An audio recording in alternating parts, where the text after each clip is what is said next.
A'udzu billahi minasyaitonir rajim. Bismillahirrahmanirrahim. Assalamualaikum warahmatullahi wabarakatuh. Jumpa lagi teman. Kali ini dengan kisah yang baru. Kisah dari Ras 140217 yang berjudul Sendusin. Sendusin adalah seorang gadis berparas cantik yang tinggal di pedalaman Kalimantan Tengah. Tapi sebelum kita lanjut ke pembahasannya, mari kita berdoa dulu ya.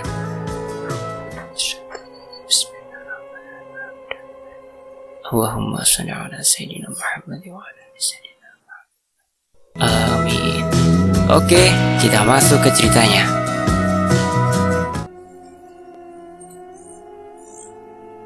Nama gadis itu diambil dari sebuah kain yang kata orang adalah kain penutup mata batin, kepercayaan tetua Dayak.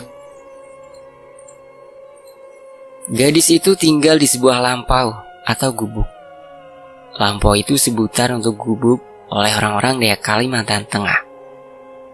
Dia tinggal bersama ibu dari ayahnya atau neneknya. Karena sejak Sendusin berumur 14 tahun, kedua orang tuanya meninggal saat mereka pergi untuk menangkap ikan. Dan 2 hari setelah kepergian orang tuanya, mereka berdua ditemukan sudah meninggal akibat diterkam buaya atau ular. Gak ada yang tahu. Jasad keduanya ditemukan mengambang di sungai. Sejak saat itulah, Sendusin menetap tinggal di rumah neneknya. Dusin, nenek mau ke kebun sebentar. Apa kamu mau ikut, Cuk? Tanya nenek Biah. Aku di rumah saja, Nek, jawab Sendusin. Nenek Biah cuma menghela nafas menanggapi jawaban cucu kesayangannya itu. Jangan keluar rumah ya, ujar neneknya lagi. Memang setelah kematian ayah dan ibunya, Sendusin menjadi gadis yang aneh, sering mengigau dan berbicara yang tidak-tidak. Karena keadaannya yang dianggap warga kampung tidak waras. Itulah menjadikan Sendusin dan nenek bisa diasingkan warga dari kampung. Sore itu, nenek Biah pulang dari kebunnya. Dia membawa banyak sayur-sayuran segar untuk dijual ke kampung besok. Nek, tadi sewaktu aku ke sungai, aku bertemu perempuan cantik. Dia mengatakan besok akan ada orang-orang dari kota datang ke sini, ujar Sendusin. Sudahlah, Cu, itu tidak mungkin terjadi. Karena kampung kita ini tidak termasuk kampung yang layak didatangi oleh orang-orang kota. Mungkin orang kota itu akan jijik melihat kampung kita ini, ujar nenek Biah bergurau. Tapi jika itu benar, Nek, ujar Sendusin. Nenek lapar. Apakah kau sudah memasak nasi? Tanya nenek Biah seraya berjalan ke arah dapur meninggalkan neneknya.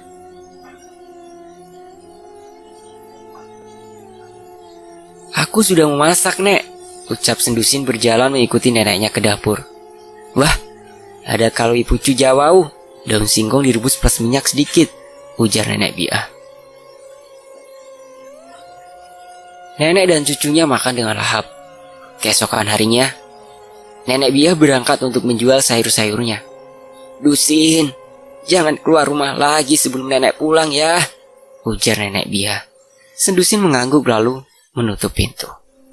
Nenek Biah menjajakan sayurannya berkeliling kampung dan ada saat sampai di depan rumah kepala adat. Di sana ada rombongan pemuda-pemudi memakai tas. Apakah orang-orang ini yang dikatakan Dusin tadi malam? Nenek Biah membatin.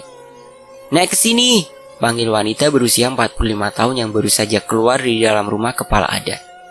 Nenek Biah mengangguk dan berjalan ke arah tangga lempang atau tangga khas Dayak rumah kepala adat. Saya borong semua sayurannya ya, Nek, ujar wanita itu yang tak lain adalah istri kepala adat di kampung tersebut. Nenek Biah mengangguk seraya tersenyum senang. Sepertinya banyak tamu di sini, ujar nenek Biah tersenyum. Iya, Nek, mereka dari kota, orang kuliahan, jawab istri kepala adat seraya menghitung uang di dompetnya. Oh, sahut Nenek Piah. Ia ingin bertanya lebih lanjut tentang maksud dan tujuan anak-anak kota itu kemari. Tapi Nenek Piah merasa tidak enak dan takut akan dimarahi kepala adat. "Ini uangnya, Nek," ujar istri kepala adat tersebut. Setelah menerima uang tersebut, Nenek Piah langsung pamit pulang. Saat Nenek Piah berjalan pulang, ia berpapasan dengan salah satu pemuda kota itu. Pemuda itu tersenyum ramah ke arahnya. Nenek Piah berjalan dengan cepat. Saat tiba di rumah, Nenek Piah segera menemui cucunya. "Dusin, apa yang kau katakan tentang orang-orang kota itu? Apa yang akan mereka perbuat di kampung ini?" tanya Nenek Piah khawatir. "Jadi, Nenek sudah bertemu dengan mereka?" ujar Sendusin. Ujar Sendusin balik bertanya seraya memberikan segelas air untuk neneknya. Nenek Piah mengangguk. Sendusin tersenyum.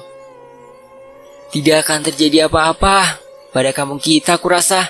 Hanya saja kemungkinan kampung kita akan sedikit berubah," ucap Sendusin sambil membersihkan sayur untuk makan siang mereka berdua. Nenek Piah menghela nafas lega. "Semoga saja yang kau katakan benar," ujar Nenek Piah. 2 hari kemudian, pagi itu, Nenek Piah bersiap-siap berangkat ke kebun untuk memanen sayuran dan menanam beberapa bibit kacang dan cabai. "Nanti siang, Nenek tidak bisa pulang. Jadi, kau saja yang antarkan makanan ke kebun ya," ujar Nenek Piah. "Iya, Nek," sahut Sendusin seraya menyiapkan minuman untuk dibawa neneknya. "Nenek berangkat dulu. Ingat ya, jangan kemana-mana," ujar Nenek Piah. Sendusin mengangguk. Sepeninggal neneknya, Sendusin mulai membereskan rumah, mencuci pakaian, dan mencuci piring. "Syukurlah sudah selesai semuanya," ujar Sendusin seraya membaringkan tubuhnya. "Sekarang rasanya aku ingin minum kopi," ucap Sendusin seraya bangkit dan mengambil gelas. "Gulanya habis. Pasti kemarin nenek lupa membelinya. Biarlah aku saja yang ke kapal membeli gula," ujar Sendusin seraya mengambil beberapa uang untuk membeli gula. Sendusin berjalan dengan bibir yang tersenyum. "Kurasa nenek tidak akan marah jika keluar rumah untuk membeli gula," batinnya. Sesampainya di kampung, Sendusin bertemu orang-orang kampung dan beberapa anak kecil. "Orang gila lepas! Orang gila lepas! Ayo usir!" teriak anak-anak kecil itu. "Aku bukan orang gila," ujar Sendusin sembari terus melangkah dengan cepat. Anak-anak kecil itu mengejar Sendusin. Beberapa meter di depannya adalah kapal dagang dari Banjarmasin. Sendusin mempercepat larinya agar bisa masuk ke kapal itu. "Tolong! Tolong! Anak-anak itu mengejarku!" isak Sendusin dengan keras. Lalu salah seorang pelayan di kapal itu keluar sambil membawa sepotong kayu untuk menakut-nakuti anak-anak kecil yang mengejar gadis tersebut. "Aku, anak-anak itu sudah pergi," ucap lelaki yang membawa sepotong kayu tersebut. "Terima kasih," ujar Sendusin seraya menghapus air matanya. "Kau mau beli apa?" tanya pelayan itu. "Gula," jawab Sendusin singkat.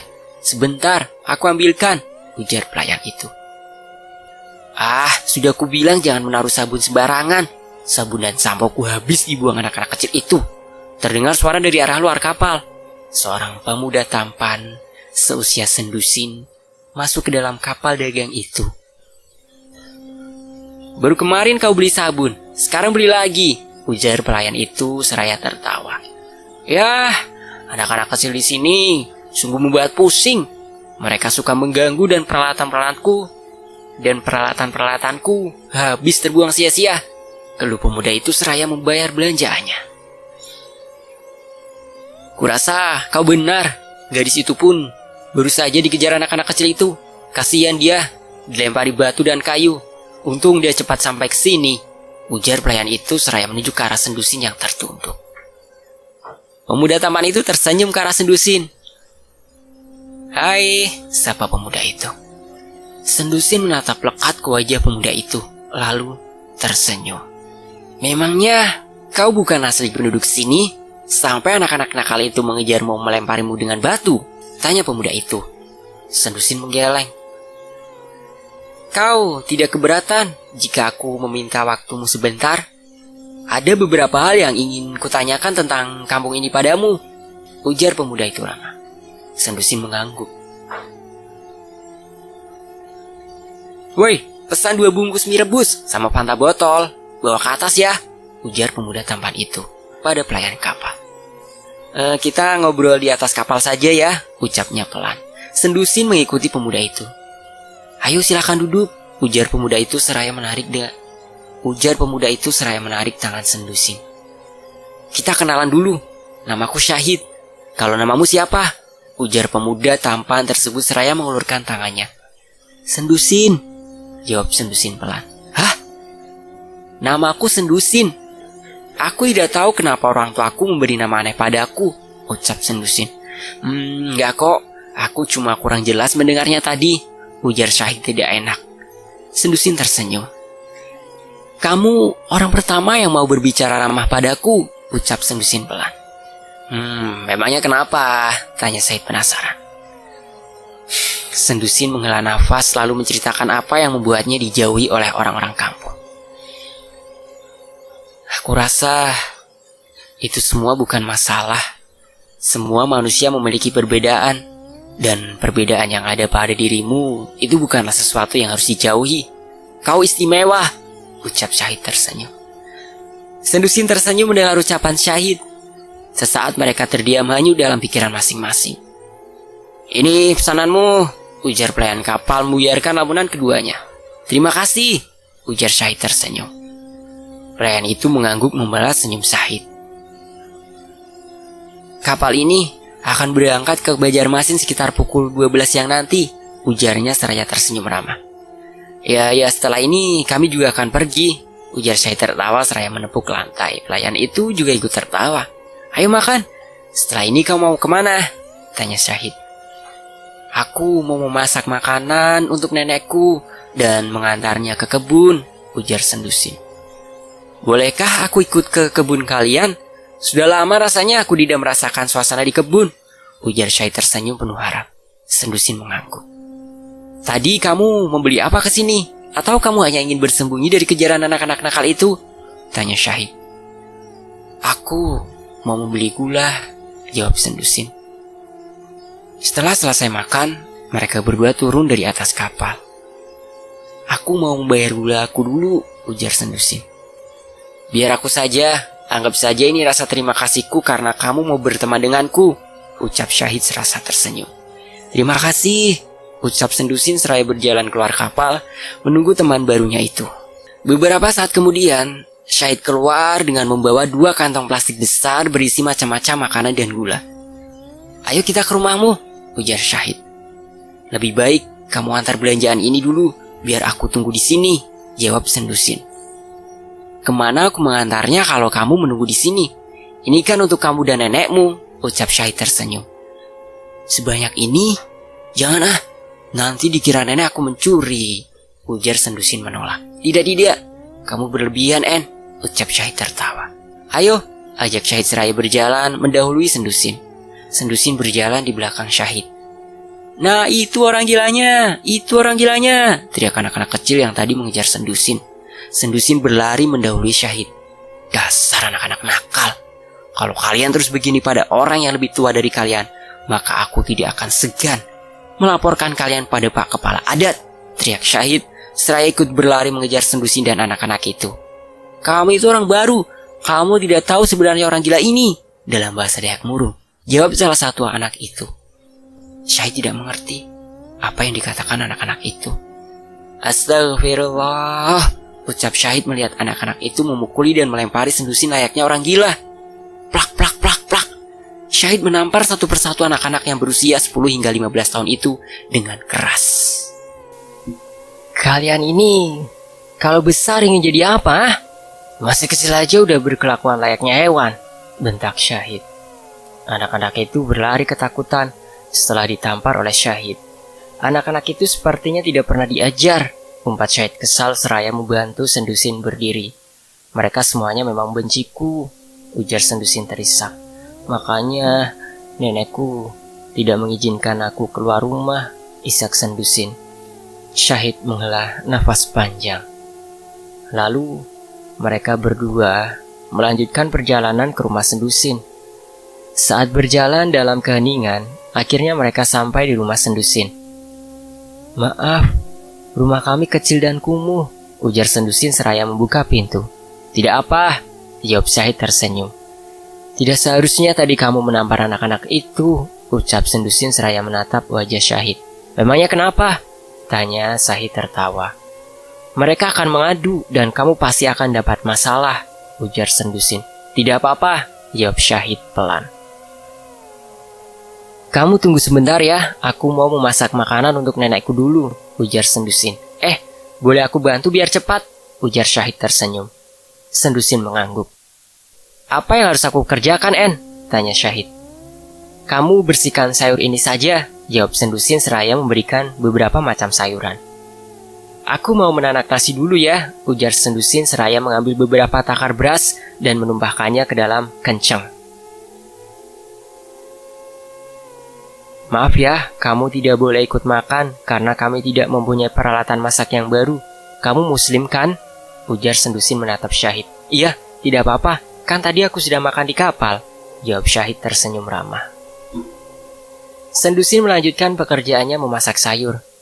Setelah nasi dan sayurnya matang, Sendusin membungkus makanan itu untuk neneknya dan menyisakan sedikit untuk dirinya sendiri. Syahid, apa kamu jadi ikut ke kebun? Tanya Sendusin pada Syahid yang sedang duduk-duduk di depan rumah itu. Jadi sekarang ya? Ujar Syahid. Sendusin mengangguk dan tersenyum. Tidak terasa sudah 1 bulan pertemanan Syahid dan Sendusin. Mereka semakin akrab dan kadang-kadang Sendusin ikut menemani Syahid ke rumah-rumah warga. Berkat adanya pemuda-pemuda kota itu, sekarang di kampung tersebut sudah bersih. Kurungan-kurungan babi dan ayam dipindahkan jauh dari rumah-rumah warga. Tugas kami di sini sudah selesai. Besok kami akan pulang, En, ucap Syahid lesu. Pulang? Tanya Sendusin tertunduk. Ya, tapi sebelum itu ada sesuatu yang ingin aku sampaikan padamu, ujar Syahid. Sendusin menatap wajah tampan Syahid. Apa itu? Tanya Sendusin. Aku menyukaimu, ucap Syahid perlahan seraya menatap wajah cantik gadis itu. Tapi kau akan pulang ke kota dan kau tak mungkin akan kesini lagi, jawab Sendusin dengan wajah sendu. Setelah aku menyelesaikan pendidikanku dan mulai bekerja, aku akan kesini lagi untuk melamarmu, ucap Syahid. Aku tidak minta apa-apa padamu, tapi tolong tunggu aku. Jangan menikah dengan orang lain, ujar Syahid serius. Apa kamu lupa siapa aku? Tidak akan ada laki-laki di sini yang mau menikahiku, ujar Sendusin tertawa lesu. Syahid menghela nafas panjang.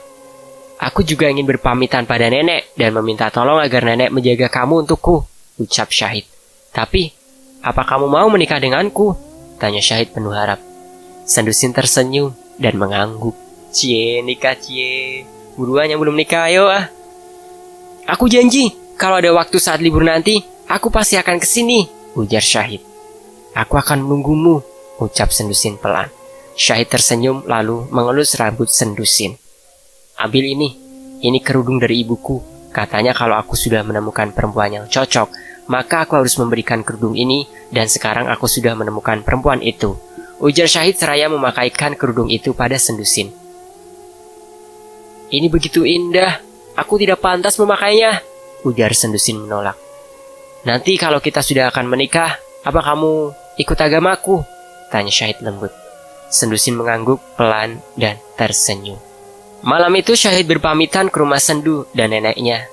Nenek akan sangat bahagia jika cucuku menikah denganmu. Lagi pula, nenek akan sangat bahagia jika cucuku menikah denganmu. Lagi pula, nenek sudah sangat tua. Nenek tidak akan bisa selamanya menemani Sendu, ucap nenek biar tersenyum. Iya nek, saya berjanji jika sudah berhasil nanti, saya pasti akan kesini menjemput nenek dan Sendusin, jawab Syahid. Sendusin tertunduk malu mendengar perkataan Syahid. Sudah larut malam, Nek. Saya pulang dulu. Besok kalau sempat saya akan mampir ke sini lagi, ucap Syahid. Iya cu, hati-hati di jalan ya, ucap Nenek Biah tersenyum ramah. Iya Nek, terima kasih, dan terima kasih atas semuanya.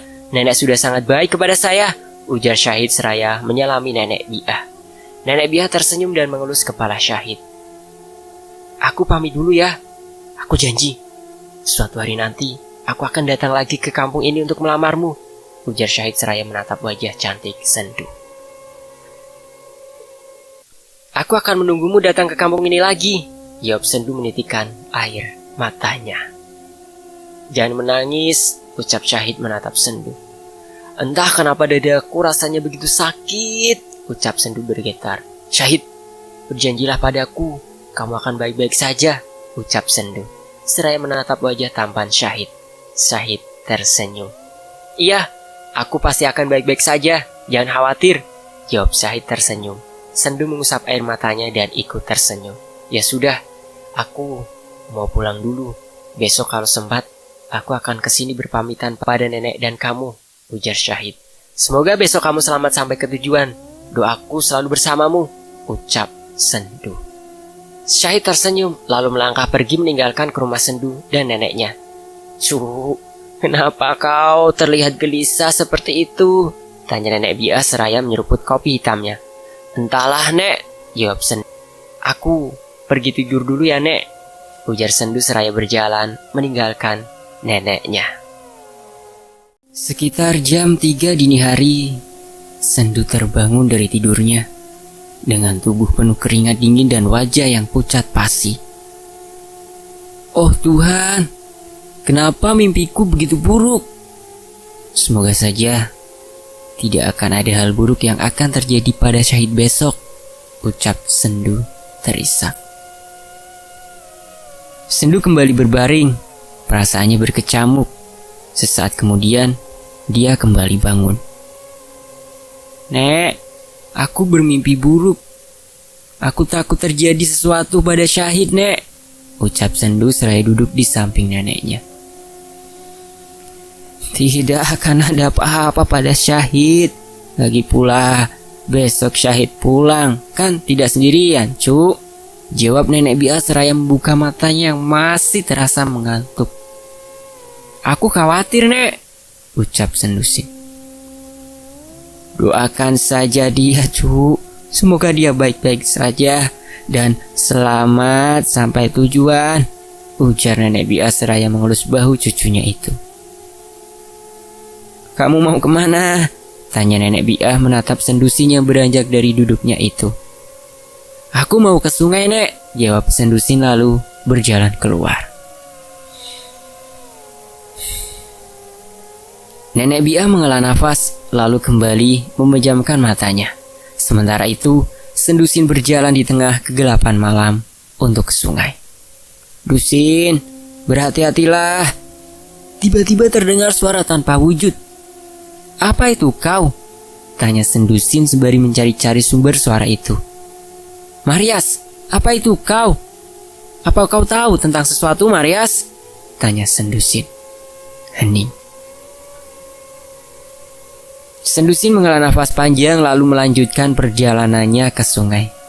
Dusin, kau harus berhati-hati. Suara itu kembali terdengar. Aku tahu kau itu Marias. Keluarlah. Jangan bersembunyi, seperti itu. Keluar dan katakan padaku. Aku harus berhati-hati dengan apa? Tanya Sendusin mulai emosi. Jika aku keluar, aku takut kau akan takut padaku, jawab suara itu dingin. Sudahlah Marias, dari awal aku tahu kau itu bukan manusia, dan selama ini aku tidak pernah takut padamu, ujar Sendusin. Tiba-tiba angin bertiup. Dari balik pohon muncul sesosok perempuan berbaju putih dengan wajah yang menyeramkan. Sosok itu mendekati Sendusin. Marias, kenapa kau wujudmu menjadi seperti ini? Tanya Sendusin bergetar. Lihat ini Dusin, mereka berusaha menangkapku agar aku tidak memberitahumu lagi tentang semuanya, ujar makhluk itu seraya memperlihatkan kuku-kuku panjangnya yang patah beberapa. Astaga, Siapa yang melakukan itu padamu, Marias? Tanya Sendusin mendekati makhluk itu. Aku haus dan lapar, Dusin. Perlawananku pada mereka membuatku menjadi lemah. Bahkan untuk merubah wujudku saja aku tak mampu lagi, isak makhluk itu. Marias, ambillah sedikit darahku untukmu. Aku tidak tega jika kau begini.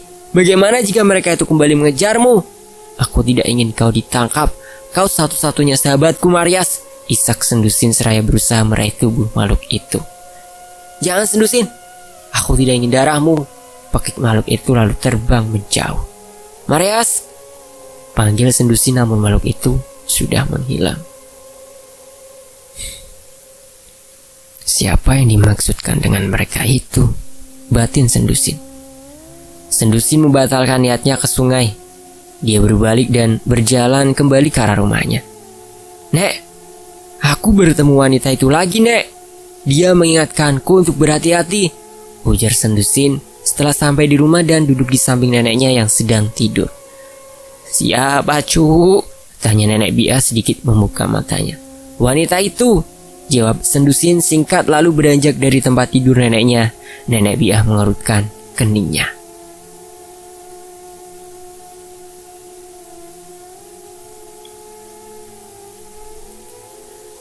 Ayam-ayam mulai berkokok, menandakan pagi sudah tiba. Sendusin duduk di depan rumahnya sambil melamun.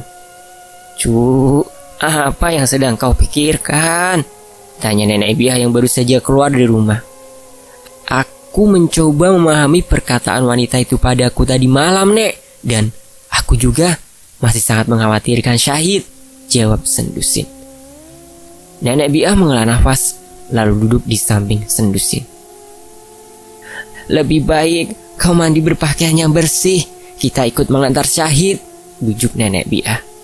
Sendusin mengangguk dan segera beranjak masuk ke dalam rumah mengambil perlengkapan mandinya. Nenek dan cucu itu pun bersama-sama pergi ke sungai. Aku khawatir ada yang berniat jahat pada Syahid, Nek, ucap Sendusin. Jangan berpikiran seperti itu. Syahid adalah pemuda yang baik dan ramah. Tidak mungkin ada yang ingin berbuat jahat padanya, cu, jawab nenek Bia. Sendusin menghela nafas panjang lalu mempercepat langkahnya. Beberapa saat kemudian, setelah selesai mandi dan berpakaian lalu mengenakan kerudung pemberian Syahid tersebut, Sendusin menghampiri neneknya yang sedang menunggunya sambil minum kopi dan simpah.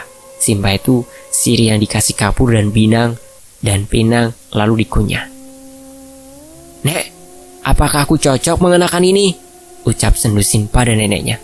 Wah, cucuku cantik sekali, ujar nenek Bia seraya menatap wajah Sendusin yang sangat cantik itu.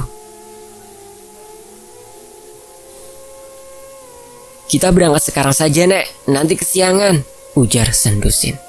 Iya, ayo, jawab nenek Bia lalu meminum kopinya sampai habis. Keduanya berjalan beriringan menuju ke rumah tempat Syahid dan teman-temannya tinggal sementara di kampung itu. Di depan rumah itu sudah banyak warga kampung itu sambil menenteng buah-buahan seperti jagung, durian, pampaken, layung, siwau, rambutan dan masih banyak lagi buah-buahan hasil kebun maupun yang mereka dapat dari hutan. Mereka berdiri berbaris di depan rumah itu untuk ikut mengantarkan Syahid dan kawan-kawannya. Sendusin sudah tidak dianggap membawa sial lagi karena Syahid dan kawan-kawannya. Sendusin bertemu dengan Emma, teman Syahid. Syahidnya ada? Tanya Sendusin. Ada, ayo masuk dulu. Kami berangkat sekitar jam 9, jadi masih ada waktu untuk kita sekedar mengobrol, jawab Emma. Gadis cantik bertubuh besar itu dengan ramah sembari menarik tangan Sendusin mengajaknya masuk ke dalam rumah. Syahid, ini Sendusin mencarimu, panggil Emma. Syahid keluar dari sebuah kamar dengan wajah lesu, namun tetap dia paksakan untuk tersenyum. En, kau datang? Padahal baru saja aku kan ke rumahmu. Oh ya, nenek mana En? Tanya Syahid lembut. Emma, kamu keluar sebentar, ajak nenek masuk kemari, suruh Syahid pada Emma. Emma hanya mengangguk seraya tersenyum, lalu berjalan keluar. Ikut aku sebentar En, ajak Syahid seraya menarik tangan Sendusin masuk ke dalam kamarnya. Lihat ini En, banyak benda-benda aneh ini di dalam tas dan laciku. Pakaianku juga ada yang hilang. Kau ingat baju dan celanaku saat pertama kali kita bertemu waktu itu? Ujar Syahid pelan dan menunjukkan benda-benda aneh itu pada Sendusin. Apa kamu tahu maksud semua benda ini? Tanya Syahid menatap wajah Sendusin. Syahid, ini nenek, ujar suara dari pintu kamar. Masuk nek, panggil Syahid.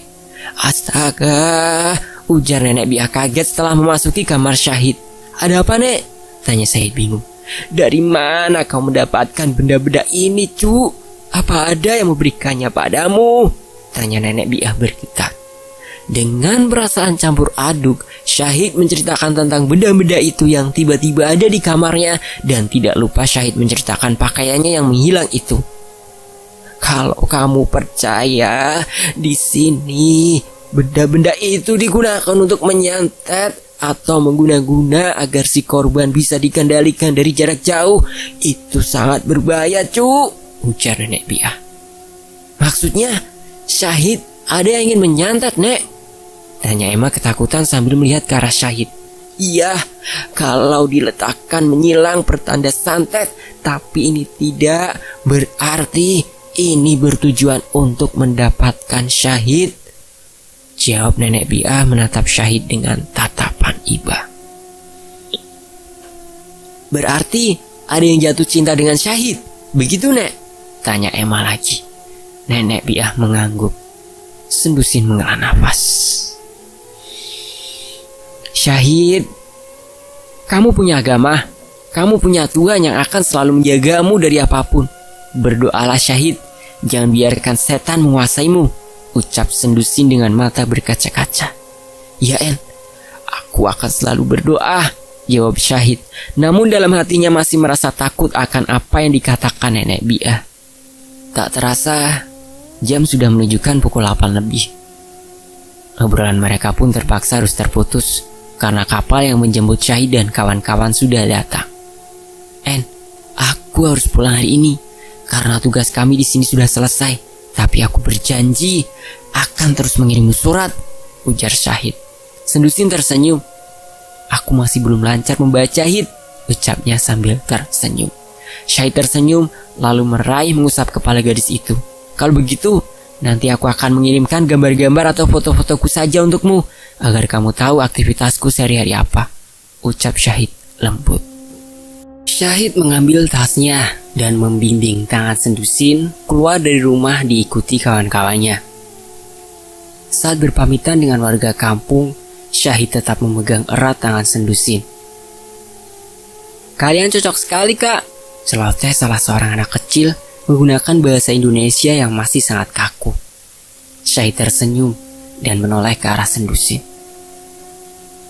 Setelah berpamitan pada warga kampung, mereka pun berjalan menuju kapal diiringi warga yang masih menenteng buah-buahan untuk para pemuda-pemudi itu.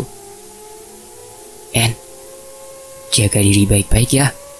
Aku pulang untuk mewujudkan impianku agar nanti aku bisa kemari menjemputmu dan nenek, ujar Syahid lembut. Tangannya masih menggenggam erat tangan Sendusin. Aku akan selalu menunggumu, jawab Sendusin dengan mata berlinang. Syahid melepaskan pegangan tangannya, lalu membelai pipi gadis cantik itu dengan lembut.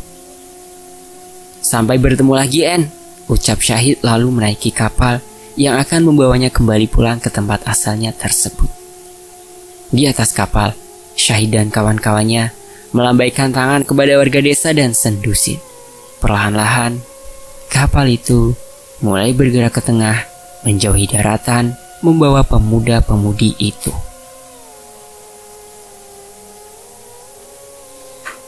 Sendusin terus melambaikan tangannya ke arah kapal itu dengan air mata yang terus menetes. Semoga Tuhan selalu melindungimu, Syahid, batin Sendusin. Ayo cu, kita pulang, ajak nenek Biah pada Sendusin. Sendusin, tunggu, panggil seorang perempuan. Ya, ada apa? Tanya Sendusin pada gadis berkulit hitam manis itu. Bisa kita bicara hanya berdua? Tanya gadis itu sambil melirik nenek Biah. Nek, nenek pulang duluan saja. Aku mau berbicara sebentar sama Iwang, ujar Sendusin pada nenek Biah. Nenek Biah menatap Iwang dengan tatapan menyelidik lalu mengangguk pelan. Jangan lama-lama ya, cu, ujar Nenek Bia sebelum meninggalkan Sendusin. Ada apa, Wang? Tanya Sendusin. Iwang menoleh ke kiri dan kanan seakan tidak ingin orang lain mendengar apa yang akan ia katakan pada Sendusin. Aku ingin memberitahukan sesuatu padamu. Kamu harus hati-hati dengan... Belum selesai Iwang berbicara, tiba-tiba gadis berkulit hitam manis itu ambruk jatuh ke tanah. Ya Tuhan, Iwang! Jerit Sendusin kaget. Tolong! Tolong! Teriak Sendusin. Beberapa saat kemudian, beberapa warga datang menghampiri Sendusin yang berteriak minta tolong itu. Astaga Dusin, kenapa Iwang? Tanya seolah warga. Saya tidak tahu, Mang.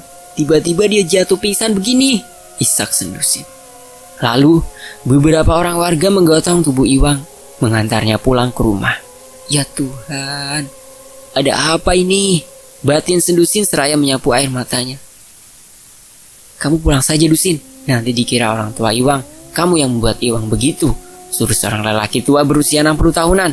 Sendusin mengangguk, lalu berjalan pulang. Sesampainya di rumah, Sendusin segera mencari neneknya. Ada apa, Cu? Apa gadis itu menjahati kamu? Tanya Nenek Bia. Sendusin menggeleng, lalu menceritakan tentang kejadian yang baru saja dialaminya tadi. Lebih baik, mulai sekarang, kamu harus berhati-hati dengan semua warga di sini, Cu, ujar Nenek Bia.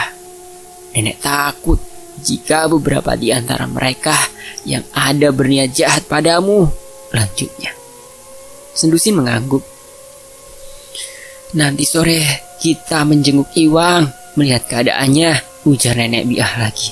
Iya Nek, aku khawatir dengan keadaannya, karena sebelum dia menyebut kata mereka, tadi dia masih baik-baik saja, masih sehat, ujar Sendusin.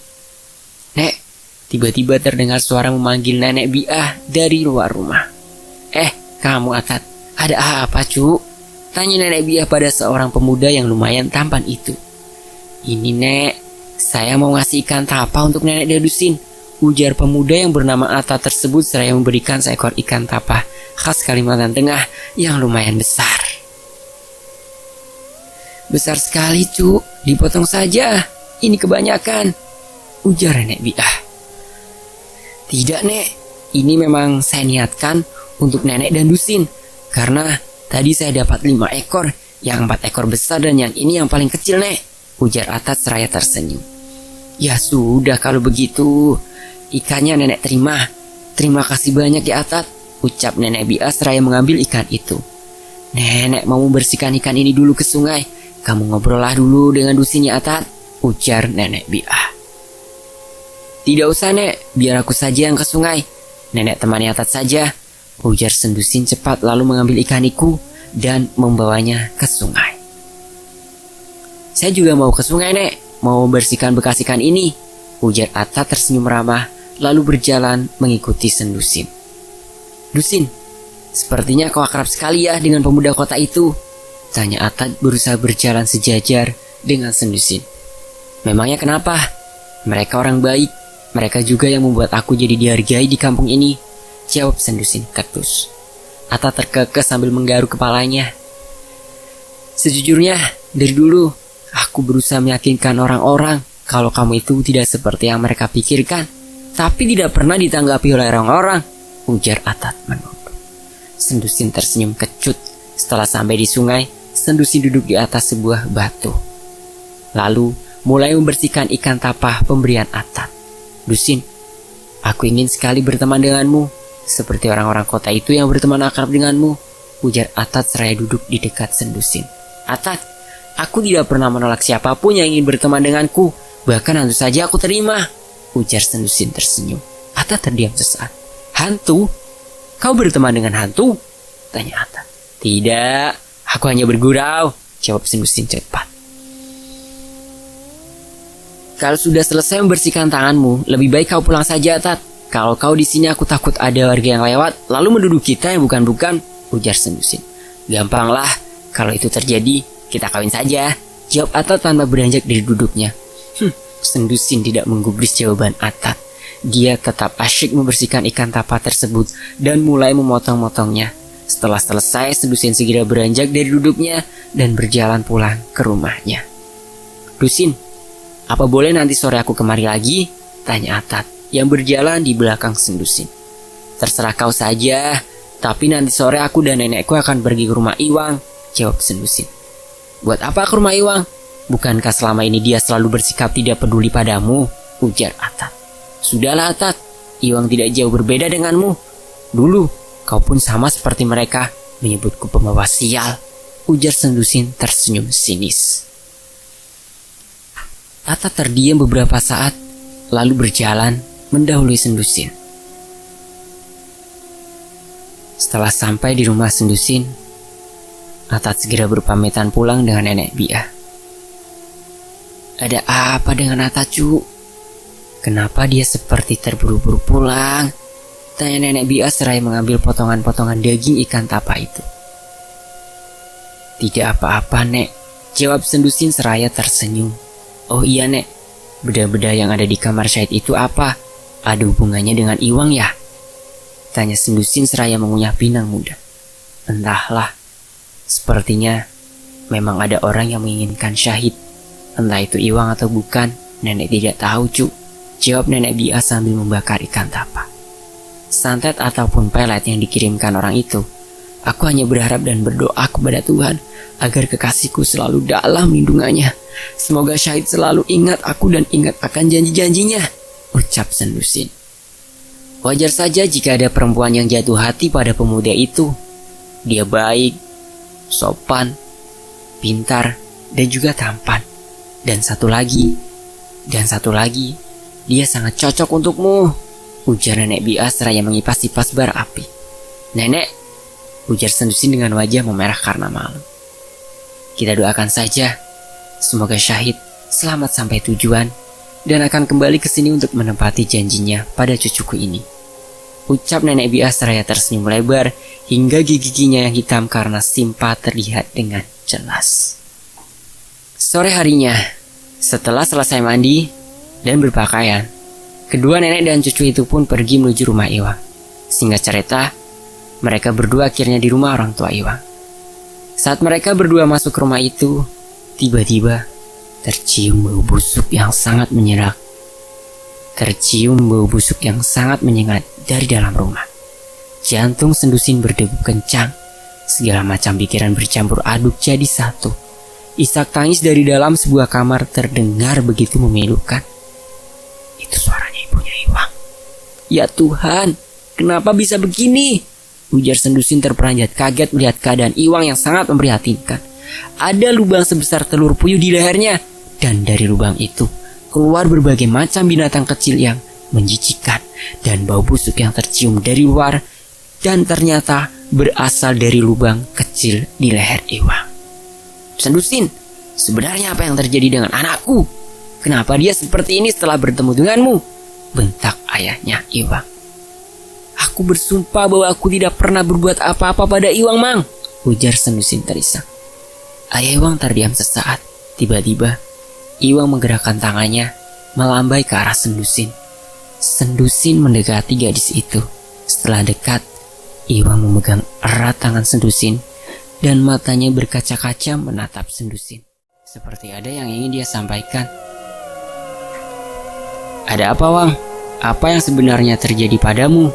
Tanya Sendusin. Iwang membuka mulutnya, berusaha berbicara. Apa maksudmu, Wang?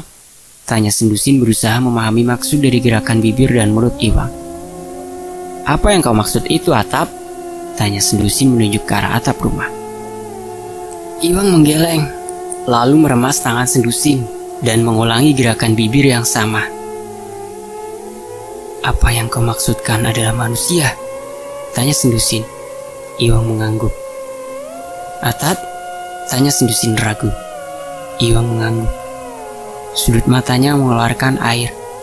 Ada apa dengan Atat? Apa dia yang membuatmu seperti ini?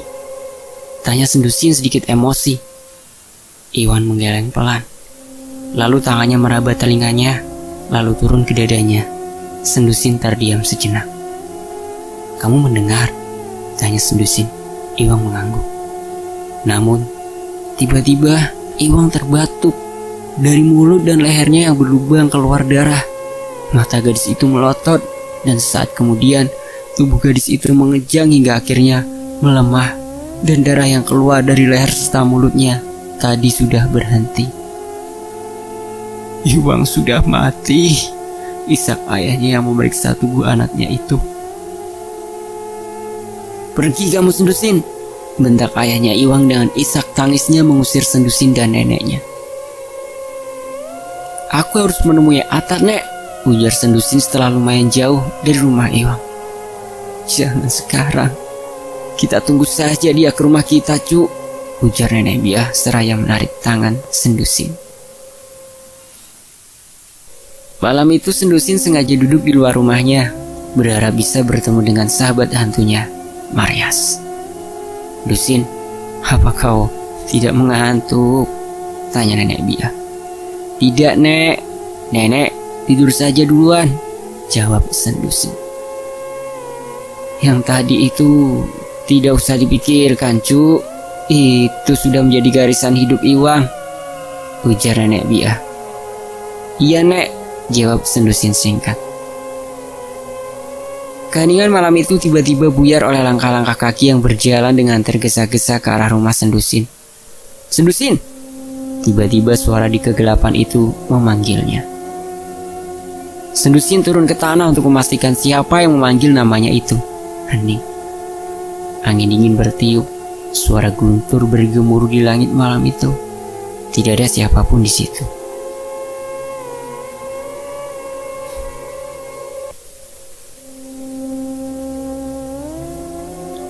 Tidak terasa sudah 2 bulan setelah kematian Iwang. Kehidupan Sendusin sekarang dipenuhi dengan ketakutan-ketakutan akan suara-suara yang setiap malam selalu datang memanggil namanya. Tubuh Sendusin mengurus karena beban pikiran yang disandangnya. Sampai kapan ini semua berakhir? Batin Sendusin. Syahid pun sudah lebih dari sebulan tidak ada kabar. Setelah sebelumnya mengirimkan fotonya yang sedang belajar di depan sebuah meja dengan setumpuk buku. Hari itu, Sendusin sedang duduk-duduk di depan rumahnya sambil menatap tinggi ke atas pohon. Sudah selama ini, aku tidak pernah bertemu dengan Atat lagi. Setiap saat kutemui, dia selalu menghindar. Jangan-jangan benar dugaanku, kalau sebenarnya dia yang menyebabkan kematian Iwang. Batin Sendusin dengan mata yang masih menatap dedaunan di atas pohon. Dusin, Nenek mau ke kebun sebentar, mau melihat-lihat bibit sayur yang nenek tanam, ujar Nenek Biah seraya berjalan keluar rumah. Sendusin mengangguk. Setelah neneknya berangkat ke kebun, Sendusin turun ke sungai. Dia menghabiskan beberapa jam duduk di pinggir sungai. Dusin, aku mencarimu tadi di rumahmu. Ternyata kau di sini, ujar Atat yang tiba-tiba datang dan duduk di dekat Sendusin. Atat? Ujar Sendusin kaget. Ya, maaf. Selama ini, aku selalu menghindari kamu, ujar Atat dengan wajah sendu. Tapi kenapa? Apa semua ini ada hubungannya dengan Iwang? Apa Iwang mati karena kamu yang menyantetnya? Tanya Sendusin dengan nada meninggi. Aku sama sekali tidak ada hubungannya dengan kematian Iwang, jawab Atat. Sebelum dia mati, dia pernah menyebut namamu, ujar Sendusin. Aku bisa menjelaskan semuanya, tapi tidak di sini dan tidak untuk saat ini. Karena bisa saja aku yang akan mati selanjutnya seperti Iwang, bisik Atat. Sendusin mengerutkan keningnya, heran dengan perkataan Atat. Maksudmu? Tanya Sendusin pelan. Ayo ikut aku, ujar Atat seraya menarik tangan Sendusin. Mau kemana? Ujar Sendusin seraya memukul tangan Atat. Kalau kau ingin tahu, kau harus ikut aku, bisik Atat. Sendusin terdiam sejenak, lalu mengangguk dan mengikuti ajakan Atat. Tunggu sebentar, ada yang ingin aku ambil, ujar Sendusin lalu mencongkel tanaman kencur. Untuk apa kencur itu? Tanya Atat mengerutkan keningnya. Sendusin menggeleng, lalu memegang erat tanaman itu. Kau aneh, ujar Atat lalu melanjutkan langkahnya. Kemana kita akan pergi, Tat? Tanya Sendusin. Jangan banyak tanya, ikuti saja aku, jawab Atat. Atat mengajak Sendusin ke sungai besar. Sungai menjadi jalur utama keluar masuk bagi warga kampung itu. Ayo naik, ujar Atat tersenyum seraya menunjuk ke kelotoknya yang sering dia gunakan untuk mengantar orang-orang ke pasar besar.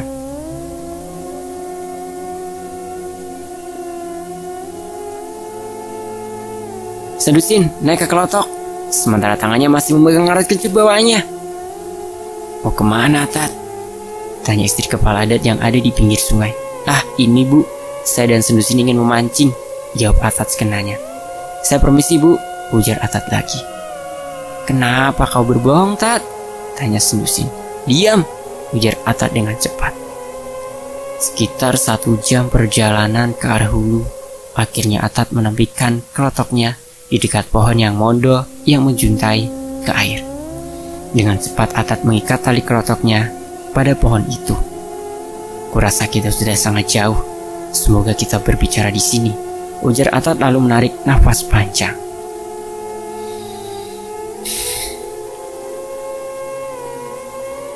Dusin, kau harus tahu bahwa ada di kampung kita ada beberapa orang yang sangat menginginkanmu, dan beberapa yang menginginkan pemuda kota yang dulu datang kemari. Aku dan Iwang mendengar semua rencana mereka, ujar Atat menarik nafas panjang. Tapi mereka itu siapa? Dan apa yang mereka inginkan dariku? Tanya Sendusin bergetar, rasa takut mulai dia rasakan. Istri dan anak kepala adat. Mereka menggunakan ilmu hitam untuk membunuh orang-orang yang mencoba membocorkan rahasia ini. Seperti kematian Iwang kemarin, ujar Atat dengan wajah pucat. Bahkan, aku pernah mendengar bahwa mereka sudah berhasil menangkap Kamben Mana yang kata dukun itu adalah temanmu. Ujar Atat berbisik, bulu-bulu di tubuhnya mulai berdiri. Marias? Gumam Sendusin. Apa? Tanya Atat. Kamben Mana yang kau katakan itu memang temanku. Semenjak malam itu, aku tidak pernah bertemu dengannya lagi sampai saat ini, ujar Sendusin. Kalau boleh aku menyarankan, lebih baik kau dan nenekmu pindah saja dari kampung kita. Aku khawatir kalau kau tetap di sana, mereka akan membahayakanmu, ujar Atat seraya menatap Sendusin. Tapi, dari mana kau tahu semua itu, Tat? Tanya Sendusin. Atat menghela nafas, lalu mengalihkan pandangannya ke air. Jujur saja, kami berdua, Iwang, pernah ikut terlibat dalam rencana itu. Kami pernah disuruh menaruh benda-benda untuk memelet pemuda kota itu dulu, ujar Atat. Tapi kemudian kami sadar, setelah mereka juga merencanakan kejahatan fisik padamu. Kami pun berusaha untuk memberitahukan tentang semua ini padamu, hingga akhirnya Iwang menjadi korban, ujar Atat. Dan ini adalah surat-surat yang dikirim oleh pemuda itu untukmu. Semuanya aku dapatkan di kamar Tapih, anak kepala adat, ujar Atat menyerahkan beberapa amplop surat dari Syahid. Aku tidak menyangka orang yang selama ini aku anggap baik ternyata mempunyai rencana jahat terhadapku, ucap Sendusin. Dan satu lagi, kau, aku, dan orang-orang yang tahu rencana itu sudah diawasi oleh makhluk jahat yang setiap saat bisa membunuh kita. Jadi kuharap setelah kita berada di kampung, kita harus bersikap biasa-biasa saja. Dan kalau kau ingin pergi dari sana, aku akan mengantarmu. Tapi jangan membawa barang-barang apapun, termasuk baju, ujar Atat. Ku pertaruhkan nyawaku untuk memberitahumu agar kau bisa selamat, Dusin. Karena aku benar-benar memang menyukaimu. Aku menyayangimu, ujar Atat tanpa berani menatap wajah Sendusin. Sekarang, walaupun nanti aku harus mati tidak mengapa, asal kau sudah tahu perasaanku, ujar Atat seraya melepaskan ikatan tali kelotoknya pada pohon mondo.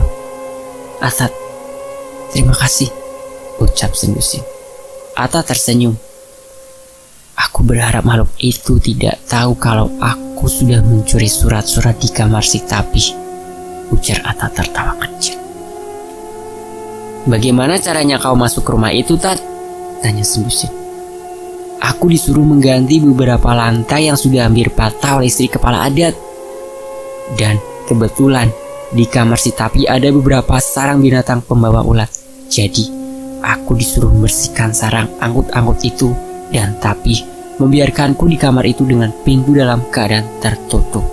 Lalu aku melihat ada amplop di mejanya.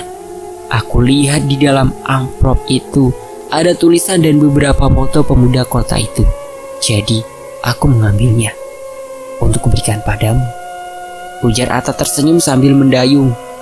Sendusin mengangguk. Ternyata foto-foto syahid disimpan oleh Tapi, gumam Sendusin. Ya, yang aku tahu Tapi sangat menyukai pemuda itu, ujar Atat. Tapi dia terlihat biasa-biasa saja pada syahid, ucap Sendusin. Ya, itulah manusia Dusin, sulit ditebak, jawab Atat tertawa kecil. Aku jadi khawatir pada syahid, Tat, ujar Sendusin. Biarkan saja mereka memelet pemuda itu. Yang aku khawatirkan itu cuma kamu, Dusin. Tentang pemuda itu biarkan saja, ujar Atat. Sendusin menggelengkan kepalanya mendengar ucapan Atat. Sebaiknya kamu dan nenek secepatnya pergi dari kampung. Aku takut terjadi apa-apa padamu, ujar Atat. Tapi aku tidak punya uang, ujar Sendusin. Masalah uang kau tidak usah khawatir. Aku punya tabungan. Uang itu bisa kau gunakan untuk bertahan beberapa waktu sebelum kau mendapatkan pekerjaan, ujar Atat seraya menatap Sendusin. Lalu kau bagaimana? Kalau mereka tahu aku pergi dari kampung dan mereka tahu kalau kau yang mengantarku, pasti kau akan menjadi incaran mereka, Atat, ujar Sendusin. Aku akan menanggung segala risikonya. Yang terpenting bagiku, kau selamat dan kau tahu tentang semua perasaanku padamu, ujar Atat bergetar. Sendusin tak mampu berkata-kata. Kau mempertaruhkan nyawamu untuk keselamatanku. Aku benar-benar tidak tahu bagaimana caranya membalas kebaikanmu, ucap Sendusin. Aku menyayangimu, ujar Atat seraya menghidupkan mesin kelotoknya. Setelah dekat dengan kampung, Atat singgah di muara anak sungai. Dusin, kau tunggu di sini. Aku memeriksa renggeku dulu, ujar Atat.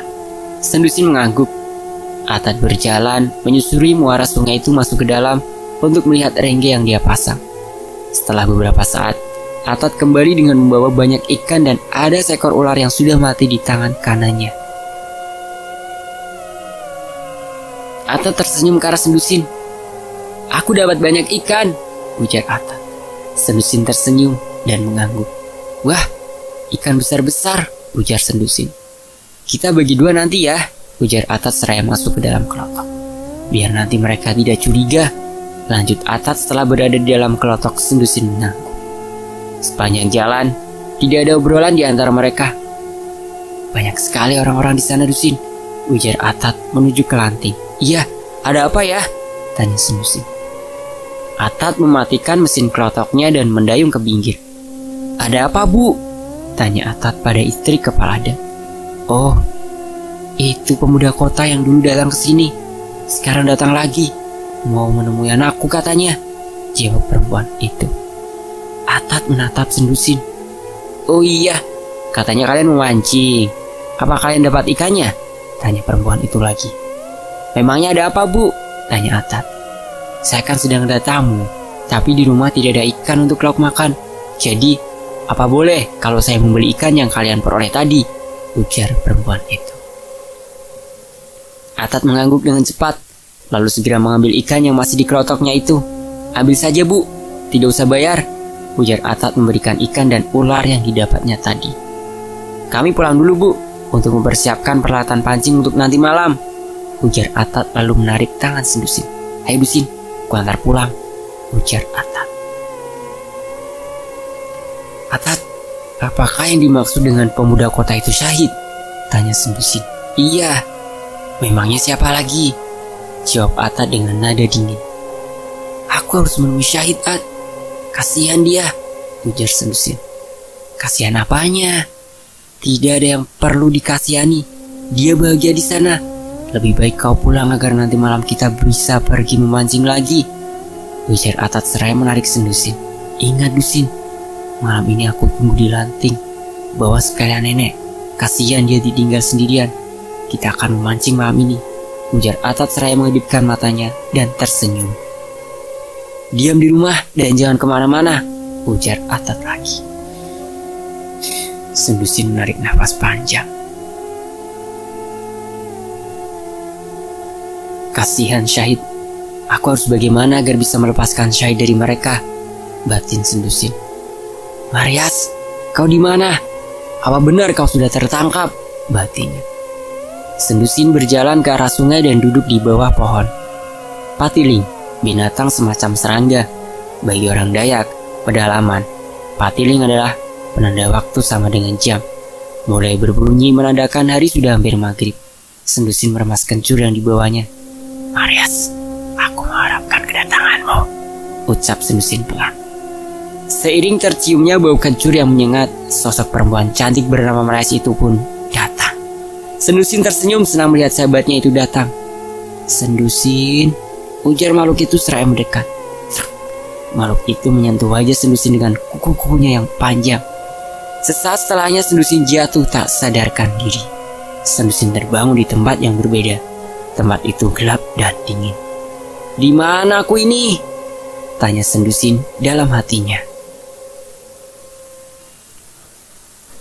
Maaf Dusin, aku harus melakukan ini padamu.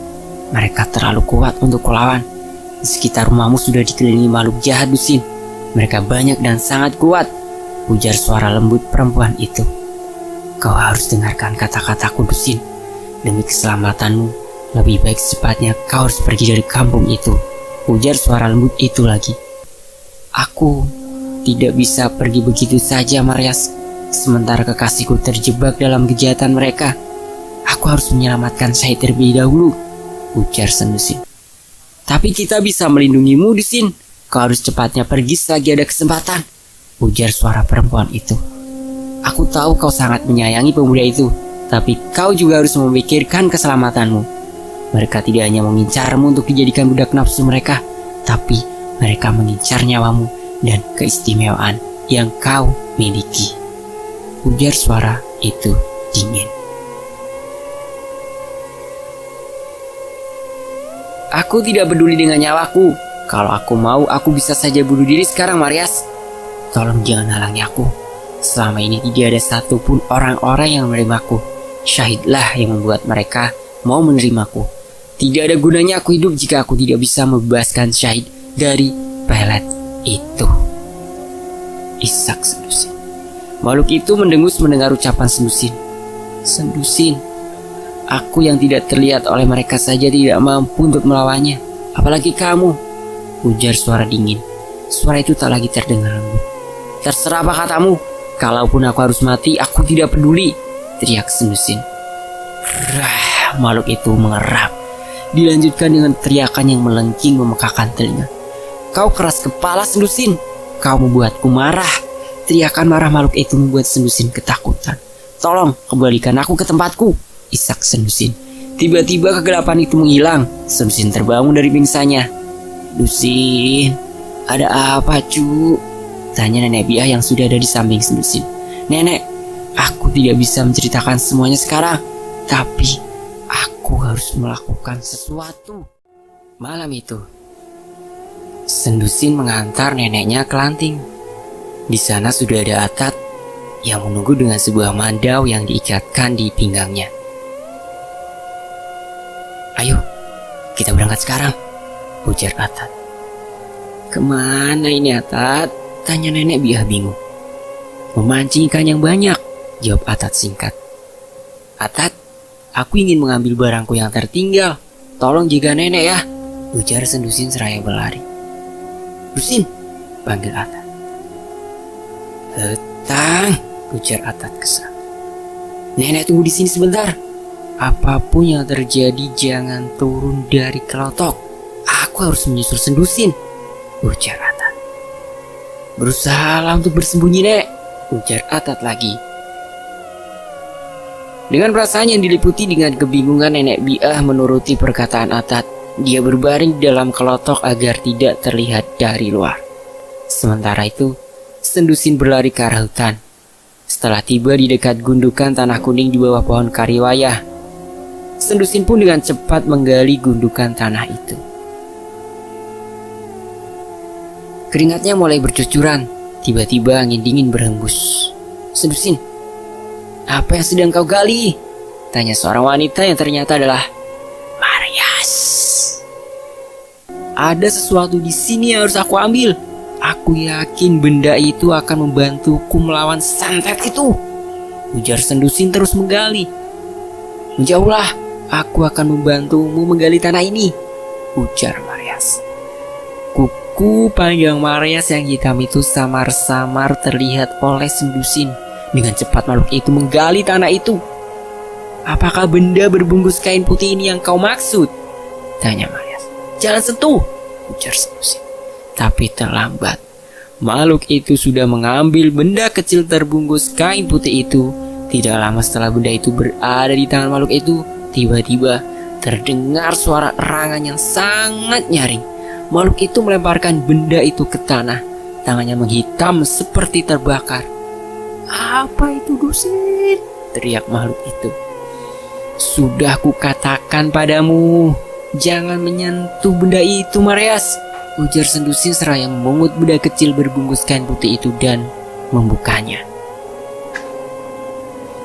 Benda ini adalah benda suci yang kudapatkan dari seorang kakek-kakek. Makhluk apapun yang kotor akan terbakar ketika bersentuhan dengan benda ini, ujar Sendusin seraya memperlihatkan benda sebesar telur cicak itu pada Maryas.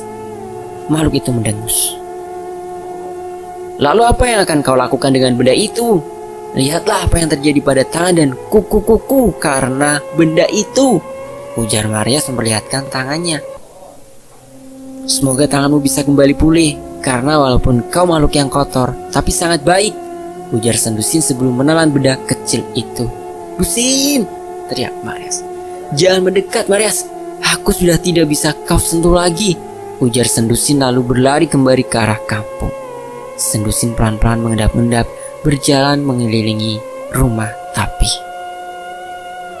Di dalam sebuah kamar, Sendusin melihat Syahid duduk dengan wajah tanpa ekspresi. Syahid, batin Sendusin.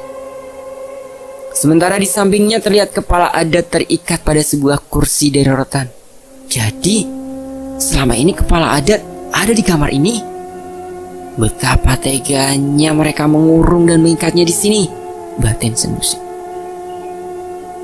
Ya Allah, apapun yang akan terjadi padaku, aku terima, tapi kumohon selamatkanlah orang-orang yang kusayang, biarkan mereka hidup bahagia, ujar Sendusin berdoa. Lalu setelah berdoa, Sendusin mencoba menerobos masuk ke dalam rumah itu lewat jendela kamar yang lumayan tinggi. Sepi sekali, kemana mereka? Syahid, apa kau mengenaliku? Tanya Sendusin. Pemuda itu diam seperti patung. Sendusin lalu menyentuh pundak Syahid dan tiba-tiba Syahid mengerang kesakitan. Benar, ini bukan lagi Syahid. Tubuhnya sudah dirasuki makhluk lain, batin Sendusin. Suara kepala adat yang terikat. Ada apa, Pak? Saya akan membebaskan Bapak, bisik Sendusin lalu menyentuh mulut kepala adat dengan tangannya. Saat tangan Sendusin menyentuh mulut kepala adat itu, tiba-tiba mulut kepala adat mengeluarkan sedikit darah. Mereka akan datang, Dusin. Kita harus pergi sekarang juga, ujar kepala adat yang akhirnya bisa berbicara. Bapak pergi terlebih dahulu. Di lanting sudah ada Atat dan nenekku. Mereka menunggu kita. Saya akan berusaha membawa Syahid, ujar Sendusin seraya melepaskan ikatan rotan di tubuh kepala adat itu. Tidak ada waktu, nak. Percuma kau pemuda itu. Percuma kau bawa pemuda itu. Bila dia meninggalkan kampung ini, dia akan kehilangan penglihatannya, ujar kepala adat seraya menarik tangan Sendusin untuk pergi. Bapak pergi saja, ujar Sendusin melepaskan tangan kepala adat. Baiklah, Bapak akan membantumu, ujar kepala adat itu seraya berusaha memapah Syahid. Namun tubuh Syahid tak mampu diangkat sedikit pun. Tubuhnya seperti terpaku pada sesuatu yang tak terlihat.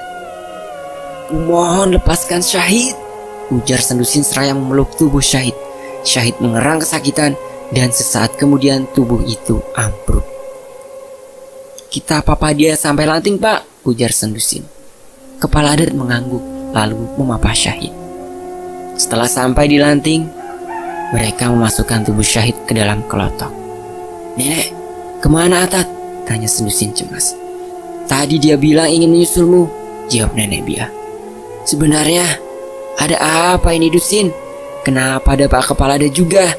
Tanya Nenek Bia bingung.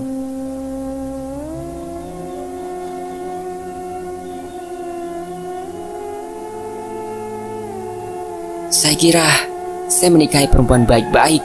Ternyata dia itu iblis berwujud manusia, ujar kepala adat dengan penuh penyesalan.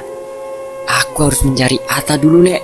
Aku yakin dia dalam bahaya sekarang, ujar Sendusin seraya menghapus air matanya. Biar Bapak temani, ujar kepala adat. Jangan, Pak. Lebih baik Bapak di sini saja. Tolong jaga nenek dan Syahid ya, Pak. Jika saya tidak kembali, kalian pergilah ke hilir, ujar Sendusin sebelum berlari kembali ke atas untuk mencari Atta. Astaga, ujar Sendusin bersembunyi. Setelah melihat istri kepala adat, Tapih, dan beberapa lelaki aneh berjalan ke rumah kepala adat. Atat, di mana kau? Batin Sendusin. Tiba-tiba terlihat seseorang di kegelapan berjalan dengan tertati-tati ke arah lanting. Siapa itu? Batinnya. Sendusin berjalan pelan ke arah orang itu, dan setelah dekat, Sendusin kaget melihat sosok itu ternyata adalah Atat yang terluka parah. Atat, pekik Sendusin. Cepat pergi, ujar Atat mencengkeram tangan Sendusin. Kita pergi bersama, Tat. Aku tidak akan meninggalkanmu, ujar Sendusin terisa. Aku tidak akan bertahan lama, ujar Atat berusaha mendorong tubuh Sendusin. Lalu tubuh Atat terjatuh tak sadarkan diri. Atat, jerit Sendusin tanpa sadar. Sendusin, apa yang kau lakukan di sini? Tanya Tapi dengan nada suara penuh kemarahan. Kalian apakan Atat? Teriakan Sendusin. Oh Atat, apa dia sudah mati? Tanya Tapi sinis. Keterlaluan kau Tapi, teriak Sendusin seraya berlari menyerang Tapi. Tapi terjatuh ke belakang akibat terkena dorongan Sendusin. Kurang ajar kau Dusin. Di mana kau sembunyikan suamiku? Bentak Tapi penuh amarah. Wih, dasar iblis. Kau paksakan kehendakmu pada lelaki yang nyata-nyata tidak mencintaimu. Apa kau tidak punya rasa malu Tapi? Ujar Sendusin. Aku akan membunuhmu Dusin, teriak Tapi geram. Ibunya dan beberapa orang lelaki itu mendekat ke arah mereka.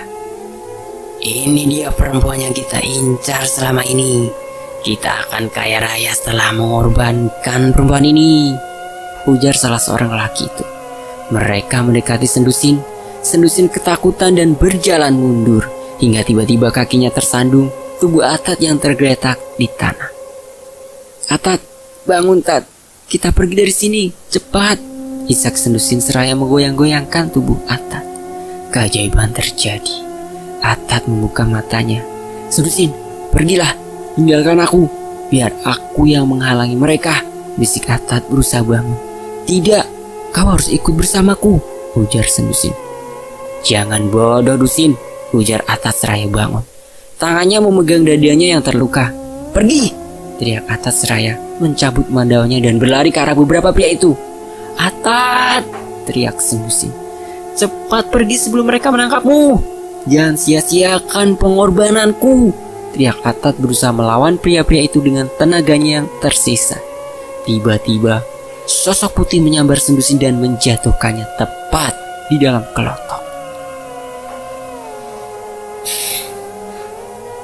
Dan sekali lagi keanehan terjadi. Kelotok yang masih terikat pada lanting itu tiba-tiba melaju dengan cepat tanpa adanya angin atau mesin yang membuatnya melaju. Hentikan Marias, cepat tolong Atat, bentak Sendusin. Namun perkataan Sendusin tak mendapat jawaban. Ya Tuhan, ada apa ini sebenarnya Dusin? Kemana Atat? Apa yang terjadi sebenarnya? Teriak Nenek Biah. Syahid bangun, teriak Sendusin. Percuma Dusin, walaupun dia sadar, tapi dia akan kehilangan penglihatannya jika nekat meninggalkan kampung ini, ujar kepala adat lesu. Kita harus memulangkannya ke tempat asalnya Pak, apapun yang akan terjadi, ujar Sendusin. Bruk, Sendusin ambruk.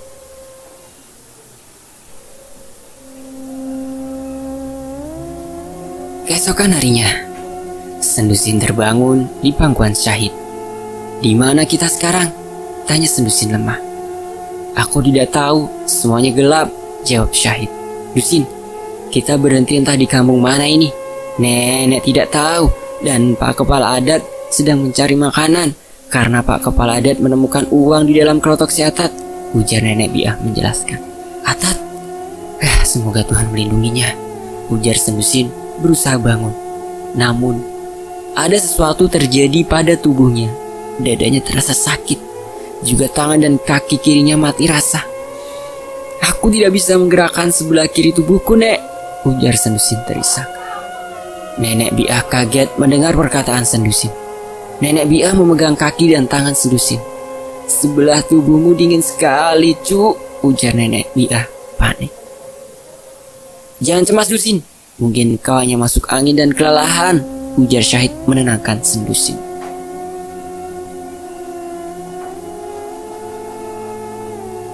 Aku rasa karena aku telah menelan benda itu, dan ini semua resiko yang harus aku tanggung, isak Sendusin.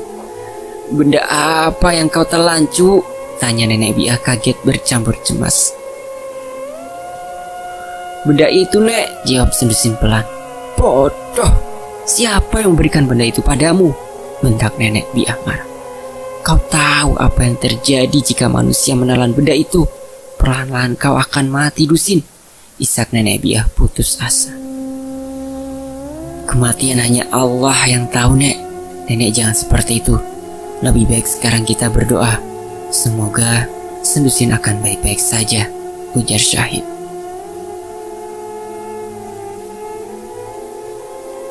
Aku akan menanggung semua resikonya, ucap Sendusin. Syahid, jika nanti aku mati tolong jaga nenekku, ucap Sendusin lagi. Jangan bicara seperti itu.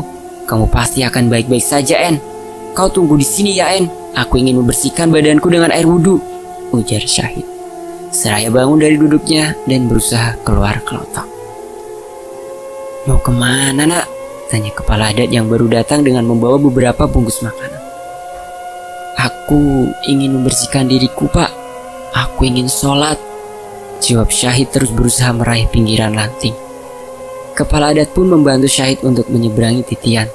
Setelah Syahid selesai mandi dan membersihkan sedikit bajunya, lalu kepala adat mengantar Syahid. Maaf, Nak, Bapak harus menuntunmu dengan kayu, ujar kepala adat. Tidak mengapa, Pak, ujar Syahid. Setelah sampai di masjid, kepala adat menunggu Syahid di luar. Syahid sholat dan berdoa. Tangisnya pecah saat berdoa. Tiba-tiba, perlahan-lahan Syahid merasakan ada cahaya terang di matanya. Beberapa saat kemudian, Syahid merasakan pusing yang sangat luar biasa menyerang kepalanya. Syahid memejamkan matanya, menahan rasa sakit itu. Nak, kau tidak apa-apa, ujar suara yang tidak asing itu seraya menyentuh pundak Syahid. Aku tidak apa-apa, Pak, jawab Syahid seraya membuka matanya. Bapak lihat dari luar tadi, kau seperti kesakitan, makanya Bapak masuk kemari, ujar kepala adat. Alhamdulillah ya Allah, ujar Syahid sujud syukur. Karena ternyata setelah rasa sakit yang dirasakan tadi, penglihatannya sekarang sudah kembali lagi. Alhamdulillah.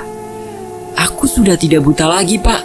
Aku sudah bisa melihat, ujar Syahid tak henti-hentinya mengucap syukur. Baguslah, Nak. Berarti santet itu sudah hilang, ujar kepala adat tersenyum. Ayo, Pak, kita kembali ke kelotok. Kita harus cepatnya membawa Sendusin ke kampung saya. Di sana ada beberapa ulama yang insya Allah bisa menyembuhkan Sendusin, ujar Syahid seraya bangun dari duduknya. Kepala adat berjalan sambil tersenyum melihat Syahid yang begitu mengkhawatirkan Sendusin. Astagfirullah, kenapa tubuh Sendusin menghitam begini, Nek? Ujar Syahid kaget bercampur cemas. Kau sudah bisa melihatku, Syahid? Tanya Sendusin lemah. Ayo Pak, hidupkan mesinnya. Kita harus segera sampai ke tempatku, ujar Syahid bergetar. Percuma, Cu. Kesalahan Sendusin sudah sangat fatal. Dia tidak seharusnya menelan benda itu, apapun alasannya, isak Nenek Bia. Memangnya benda seperti apa itu, Nek? Tanya Syahid tak kuasa menahan air matanya. Benda langka yang dipercaya sebagai benda suci. Walaupun Sendusin adalah gadis yang baik, tapi dia hanya manusia yang tidak luput dari kesalahan dosa. Benda itu akan perlahan-lahan akan membunuh Sendusin, isak Nenek Bia. Syahid, aku senang kau sudah bisa melihat seperti sedia kala, ucap Sendusin lemah. Syahid mengangguk dengan air mata yang masih terus-menerus menetes. En, kita akan menikah. Kita akan hidup bahagia. Aku berjanji, bisik Syahid. Kita tidak bisa mengubah takdir. Kematianku sudah ditakdirkan. Sudah ditakdirkan Tuhan. Dan aku tidak pernah menyesal. Walaupun aku harus mati.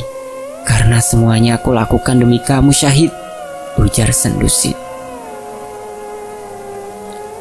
Aku ingin mati dalam agamamu, ucap Sendusin meringis.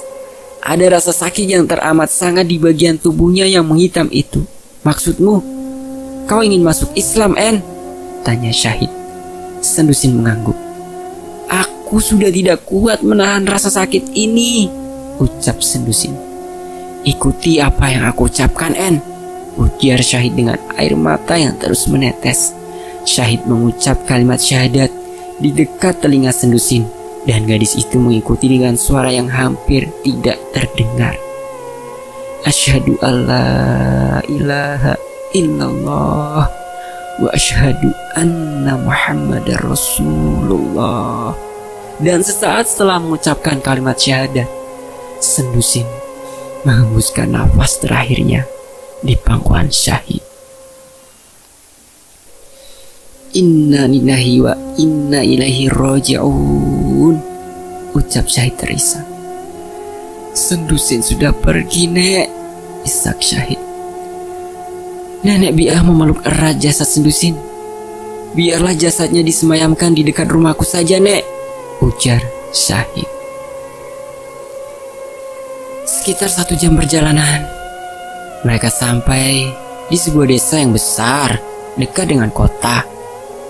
Orang tua Syahid ikut membantu pemakaman jenazah Sendusin.